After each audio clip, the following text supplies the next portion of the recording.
Okay, so maybe we begin. Time is 2:30, I guess.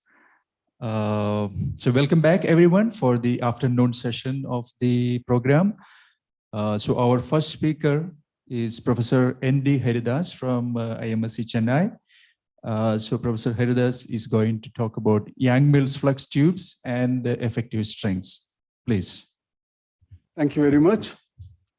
And thank you for giving me an opportunity to talk on this topic on which I've been working for a long time.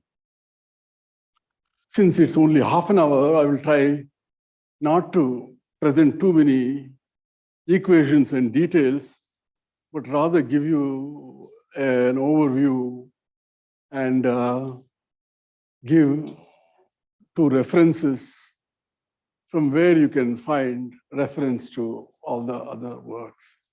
And as Anosh has already said, I am extremely hard of hearing. So if you ask a question, make a comment, there's a high likelihood that I won't understand it. So if you can write your comments or questions on a piece of paper and pass it on, then I will try to answer. Thank you. So the topic is Yang-Mills flux tubes and effective strings. So these are the two references which contain further reference to all the important topics and ideas I'm going to be touching on here. And soon, hopefully, my book on titled Strings to Strings, Yang-Mills flux tubes and effective strings should come out as a Springer lecture notes, and that will have a really elaborate treatment of the points. So let's start with QCD. Presently, the unquestioned candidate for describing strong interactions. But this wonderful theory has one problem. And as most of you know, this is the problem of quark confinement, because even at the highest energies, quarks are not liberated as free asymptotic states. And it's very unlike any other bound state in field theory, where given sufficient amount of energy, you should be able to liberate the constituents. So this is an outstanding problem. A lot of progress has been made, but still there is lots to go. So a ray of sunshine came when it was suggested that possibly what's happening is similar to what happens in superconductors, where due to condensation of electrons into Cooper pairs, the magnetic fields are expelled, and magnetic fields, superconductor doesn't like to have any magnetic fields. So if you have a situation like this, then the magnetic fields will get squeezed where the superconductor is. Now mentally imagine the whole world to be filled with a superconductor. Then there is one important difference, that this is not like the ordinary superconductor, but this is supposed to be a dual superconductor. To see that in the superconductor, if you put a magnetic pole and a monopole, then all the flux will try to squeeze into a very narrow area, and flux conservation will give a potential that will increase linearly with distance. So that will lead to monopole magnetic charge confinement. But in QCD, we want color electric charge confinement. So you'll have to switch electric and magnetic phenomena. And that's why what you need to solve this is called a dual superconductor. Okay. Now, contrast this with what would happen in QED. If I put a pole and an antipole, then the flux is everywhere, not squeezed into a small region, and you will instead get a potential which is the Coulomb potential, Q1, Q2 over R. So what this points to is that if at all this happens in QCD, this will have to be a property of the vacuum structure of QCD. And QCD is a very hard theory to solve. And one of the reasons is, if you look at the configuration space of QCD, which is all the gauge potentials modulo the gauge transformations, this is an infinite dimensional manifold of unimaginable topological complexity. It has an arbitrary number of non-trivial homotopy groups. So it's like quantizing on a manifold which has non-contractible loops, surfaces, etc., etc. So it's a very complex problem to solve analytically. So for those of you who are interested, the homotopy groups of the configuration space are given by that formula. And you can immediately see that this is non-trivial for every n, no matter what d is. So we turn to lattice QCD, because what we cannot do analytically, we can at least hope to get some understanding through clever numerical simulations. Numerical simulations have to be clever. It's not that you just punch in some program and you'll get the answer. So lattice QCD is also an art in itself. Lattice QCD was discovered by Wilson, Jan Smit, Wegener, independently. And one of the prime motivations for Wilson to look into lattice QCD was to solve the confinement problem. And in fact, it's in the first paper on lattice QCD that Wilson talks quite a bit about the confinement problem. So if this idea of dual superconductor has to be correct, then we somehow have to study flux tubes on the lattice. And the natural observables, one of which my friend Tony already spoke about yesterday, that is the Wilson loop.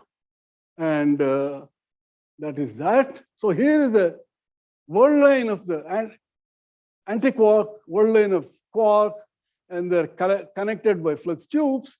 And therefore, this object is what is called a Wilson loop. And if you study the expectation value of that, that will tell you a lot about the flux tube.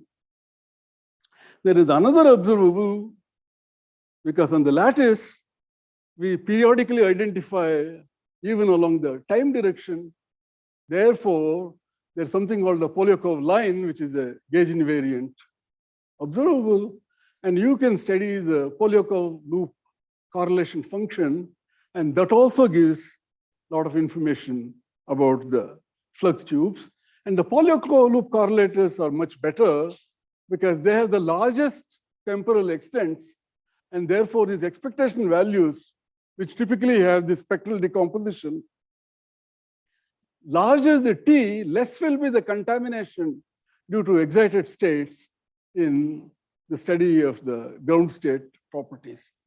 On the other hand, the signals are extraordinarily small, they're exponentially suppressed, and therefore you have a trade-off between, accuracy and this feature.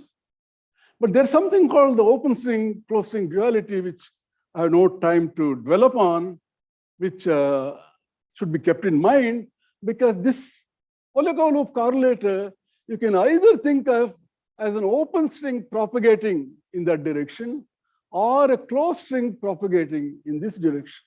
And the Euclidean rotational invariance of the lattice says that you can view it either way. Therefore, the open string and closed strings are quite intimately related. This is something that should be kept in mind. So Nambu, in a very intriguing paper in 1981, suggested a very close parallel between expectation values of very large Wilson loops and effective bosonic string theory. Okay. So this inspired Luscher, Simanzik, and Weisz to take this point of view further. And they found that in addition to this linearly confining potential, there is always this kind of correction. And this is called the Luscher term because Luscher, Simanzik, and Weisz found it. And note that it looks Coulombic 1/r, but it is not Coulombic. There's a big difference between Coulomb potential and this, even though it's 1/r, because the strength of the Coulomb potential depends on the representations or the charges, whereas this is completely universal. It only depends upon the dimension, not even on the gauge group. Okay. So, and this is valid for large R, unlike Coulomb potential, which is typically something that dominates at short R. Then later, Dietz and Flux found that a variety of models lead to the same Luscher term. So the Luscher term is not particularly sensitive to various details.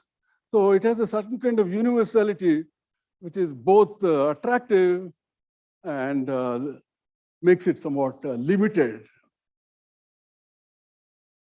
So there's a long history about the search for the Luscher term. And my friends Amion, Olesen, and Durus in 1984, they did a fairly careful job of three-dimensional SU2. And given the resources of those days, they found a clear signal for the Luscher term, but it was not very accurate. Errors were large. Almost a decade later, Bali, Schlichter, and Schilling on one side, and independently, same time, Haymaker, Vandana Singh, Peng, and Osik, they also looked at SU2, but in 4 dimensions, and they did a very beautiful job of it. And they even mapped the flux and action density profiles, in the presence of a QQ bar pair. And I'll show you the results shortly. So this is what they found. And it's really beautiful because as you come very close to Q bar and Q, you see the typical Coulombic peak. Now there are, of course, not one charge, but there are, 8 charges. But almost immediately, that goes away and gives rise to a flux tube. So this is, in some sense, the first striking evidence for the formation of relatively thin flux tubes between quarks and antiquarks. Now, as Luscher says, this simulation result should encourage one to somehow look at this flux tube as some kind of a string, and much of what I'm going to say will focus on that. Now, there was a dramatic change in the accuracy with which these things could be done, because 2001, Luscher and Weisz found what is called a multi-level algorithm with which the statistical errors could be exponentially reduced. So this gave rise to a very powerful way of going back and studying all these issues extremely carefully. So they studied SU3 in both 3 and 4. They also studied SU2. And because of limitations of computational resources, they could go up to 0.82 Fermi. You may ask, what is the Fermi on a lattice? Now, those who do lattice know what that means, because there's really no scale in QCD. So this is a lattice people's way of defining distance. In some sense, you don't ever have to talk about Fermi. You only talk about dimensionless quantity. Anyway, this is called the Sommer scale. And in 3 dimensions, of course, you can do things much better, and they could go up to 1 Fermi. And this is the result that they found. in 3 dimensions and 4 dimensions. And recall that in 3 dimensions, the Luscher term is, coefficient of the Luscher term is roughly half in 4 dimensions. And you know, it is not a good idea to plot the potential because the linear term is so big that it completely swamps everything. So what is plotted here is called the scaled second derivative. It is r squared times double derivative of v. So it takes out all this linear term. And if Luscher term were the only contribution, you would just get a constant. And that constant you can see is roughly half for 3 dimensions, showing the d minus 2 behavior. D minus 2, incidentally, is just the number of transverse degrees of freedom of a string. At this end is the perturbative QCD. In 3 dimensions, you can do only a one-loop computation of the force between charges, because beyond one loop, there are infrared divergences, and you can't compute it, or you have to introduce infrared counter terms. But in 4 dimensions, you can do even up to 2 loops. So this is a 2-loop result, some uncertainty with respect to the so-called lambda parameter, and this is one. And you see that there is some kind of a nice interpolation between asymptotically free end of QCD and the string-dominated end of QCD. But nevertheless, they found a 15% deviation from what you expect from the Luscher term. Now, Luscher and Weisz, they devised an effective string theory to understand this.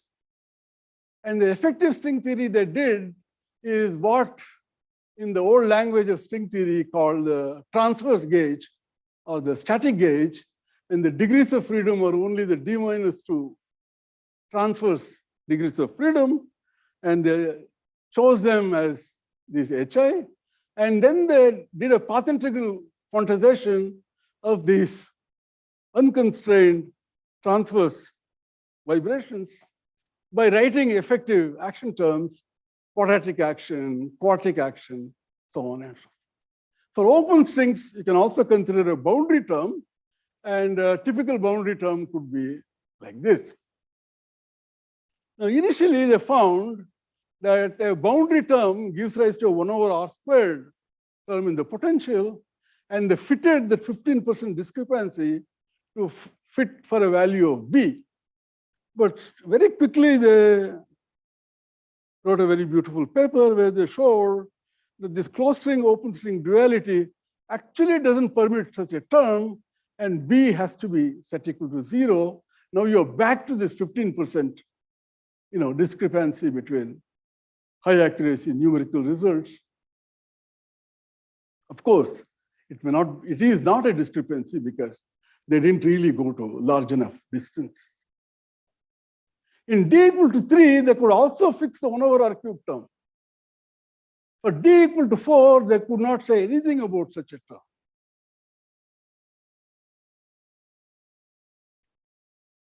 Now, this was around 2004, and at the same time, I had built a Linux cluster in Chennai, and with Pushan Majumdar, who passed away 2 years ago, very young man, energetic collaborator, we decided to take a look at this problem, and we looked at both 3 and 4, SU2 and SU3, and we could achieve significantly higher accuracies over what Luscher and Weisz could do, and we could probe larger distances. Now, if you do this kind of work, you will realize that even increasing the lattice distance by 1 lattice spacing, it leads to an enormous increase in computational requirements. So it gets really tough to go to larger and larger separations. In 3 dimensions, we could go up to 1.37 Fermi, and in D up to 1.2 Fermi. And this is the result that we got in 3 dimensions. In 3 dimensions, we could do it at various lattice spacings, and one saw a reasonably good continuum limit. And this is the one-loop perturbation theory. And these curves I'll come to in a moment. They are called the IISER potential, and you can keep various orders in it, leading order, non-leading order, and so on. So you see that the data nicely interpolates between the asymptotically free end of 3-dimensional QCD and what seems like a string domain. In 4 dimensions, life is much harder, and we couldn't go to very large distances, but still, what we found, why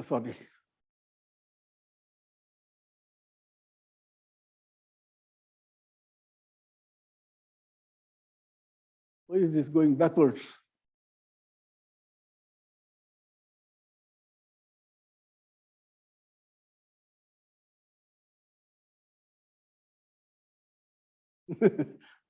I'm asking it to go backwards, but it's going for, okay. So in 4 dimensions, this is what we got. And this is the 2-loop perturbation. Now even 4-loop perturbation results are available, and one can use this. And this is the full IISER potential. IISER solved this problem of Nambu-Goto theory with ends fixed, and you could solve it exactly, okay? And that is called the IISER potential. Clearly, for very small r, the potential turns imaginary, and this is just a sign of the tachyonic instability of the bosonic string theory. But for large r, you can expand it, and truncated RBCs, when you keep up to 1 over r cube, this is the Luscher term, this is the confining term, and the data was very, very close to the truncated IISER potential. So our results indicated that the flux tube, or the static quark antiquark potential, is well described by the IISER potential, but you have to put d equal to 3 or 4 in the IISER potential, but the IISER potential being a result in bosonic string theory is only valid in d equal to 26. Okay, otherwise, Lorentz invariance is broken there. So the big question which occurred to us and to everybody was, why should a formula valid in 26 dimensions be valid in 3 and 4 dimensions? And to answer this, based on a remark of Putti, we decided to look at the effective action as formulated by Polchinski and Strominger.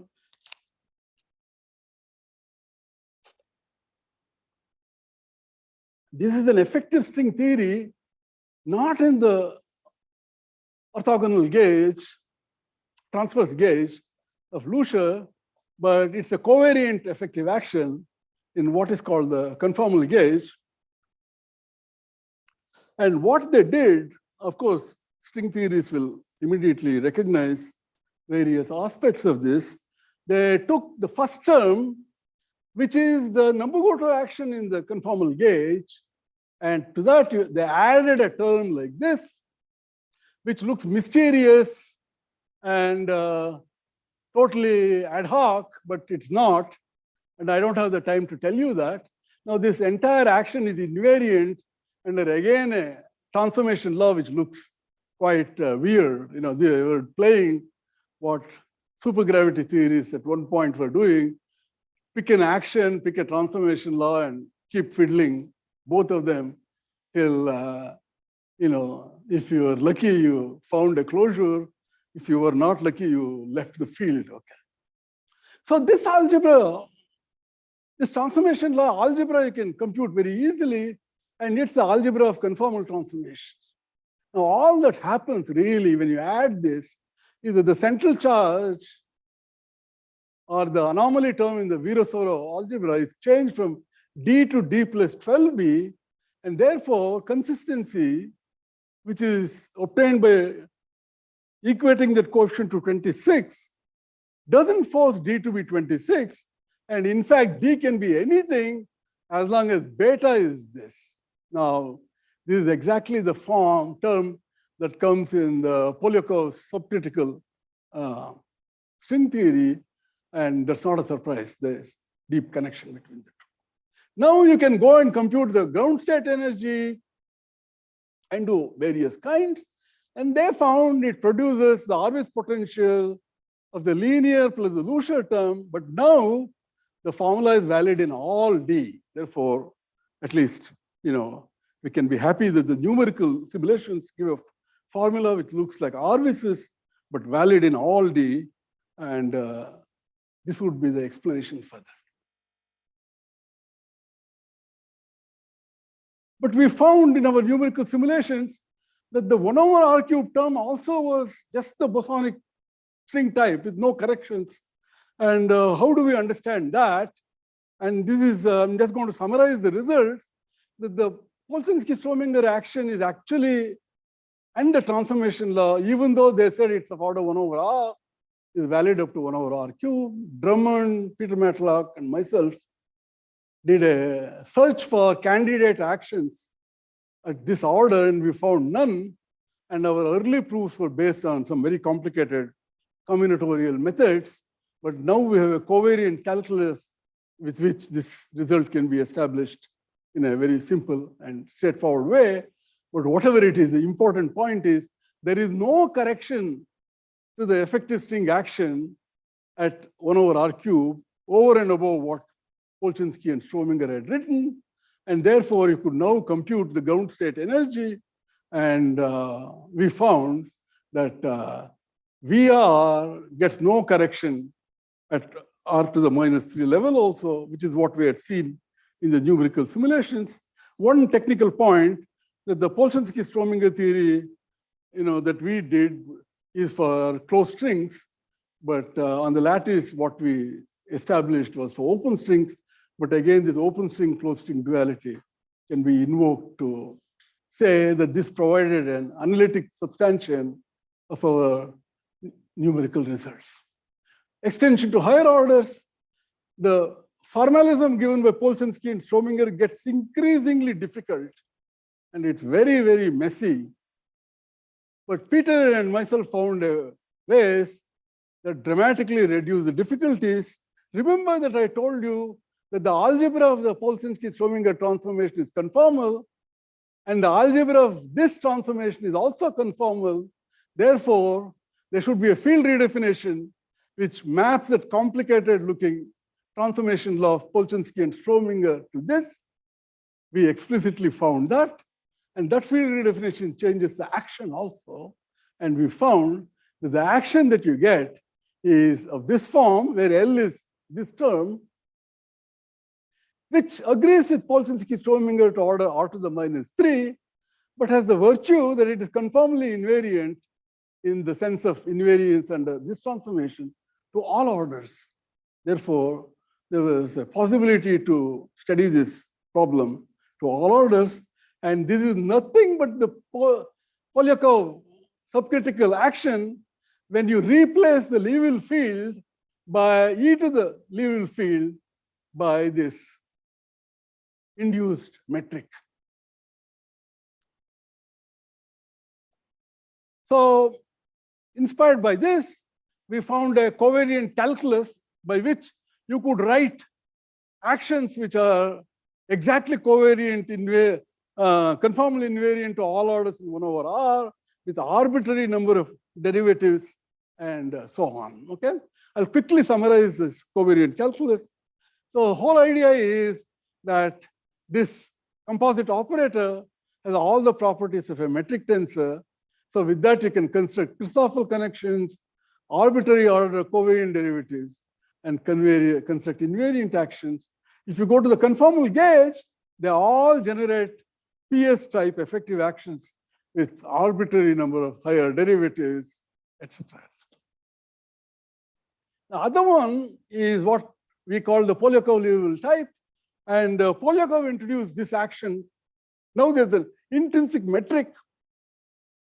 Earlier, there was no intrinsic metric, yet full general covariance. And this leads to general coordinate invariance of exactly the GR type and is void of any physical significance. But the real symmetry here is encoded in the while invariance. If you rescale the metric like this, leaves the action invariant. Now you want to go to arbitrary ordered derivatives, etc. So this discussion becomes technically quite involved. You have to construct tensors that transform covariantly under both general coordinate and while transformations. And we constructed generalized Christoffel symbols and while covariant derivatives. And all these technical details can be found in this. It was published only in 2014, but we had it already in 2007. So what's the current status? I'll quickly summarize. The convergence of transverse gauge and Polchinski-Strominger results they're coming closer, but not completely sitting on top of each other. For open strings, a non-universal boundary term contributing to 1 over r to the 4th term has been found. For closed strings, the absence of such a term we had predicted long ago, and this was recently confirmed by Aharoni and Kasbun. So this necessitates a re-examination of the open-closed string duality to this order. Aharoni field and Klinghoffer in 2012 showed a universal 1 over r to the 5th correction. Universal, again, I mean, it only depends on D, not on gauge group and other details. Appearance of non-universal correction started around 1 over r to the 7th in all the formalisms. Drummond and us had argued long ago such terms can only occur at 1 over r to the 6th and higher. So these results are consistent with what we had anticipated. Simeon Hellerman and collaborators in Japan have developed many ideas and techniques in close parallel to what was done in fundamental string theory, like constructing vertex operators and so on. And this is all very important and interesting. What are the open issues? A more systematic approach, at least to me, based on word identities to relate both the formalisms, a better understanding of the non-universal corrections. What are they? In particular, what is the exact relationship to the underlying gauge group? When exactly does the gauge group manifest itself in the static potential? And a better understanding of the transition from asymptotic freedom, which is completely dependent on the gauge group, and the string-dominated one, which doesn't seem to care about the gauge group. So these are the open issues. A proof of confinement is not enough to produce just a linear term. It should address all these issues. Simulations, as I showed you, have clearly showed the flux tubes to be thick. And these must be correctly reflected in all effective string theories. There is another approach based on ADS-CFT and gauge gravity, which also gives the linear and the Luscher terms, but they must be extended to give all these higher order terms. And eventually, we should aim at understanding as much of hadronic physics as possible in terms of a weakly coupled effective string theory. Thank you.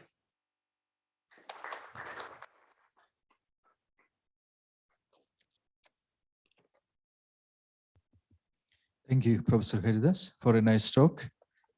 Questions? Yeah. Maybe you can try asking. Sorry. You let her relate. No, yeah, very nice. Actually, what I showed yesterday in my talk was something sort of related because it's the behavior for large size of square Wilson loops. It's not the potential in which you take time to be infinite and R finite. So it's a different limit. And then there's also Luscher term, which is different actually. And the number, I have very good measurements for SU infinity. And they give this function has very nice Luscher term reproduced. And there is a 1 over R4 term present, which is non-zero, and which is not Arbi's potential. And we discussed this in a workshop in Simon Center recently. There was Komar-Gorski there, who was at the beginning, he thought this cannot be, and then he agreed that that could be because there is this probable just surfer edge term, which is not in their proofs. So it might, I mean, it'd be interesting to look at this kind of observable with your formalism. That's what I want to say. Okay. I'm waiting for the relay. Okay. Yeah. I hope Anosh you remember all that. Tony is a friend. I can always catch up with him. Yeah. So Tony made some, excellent progress in this direction. Maybe Tony will discuss with you later. Huh? Tony, maybe you could write an email or something. Huh? Okay. Yeah. Okay, great. Yeah. Okay, great. Any more questions? Okay, so no more questions. So let's thank Professor Haridas. Thank you. Thank you very much.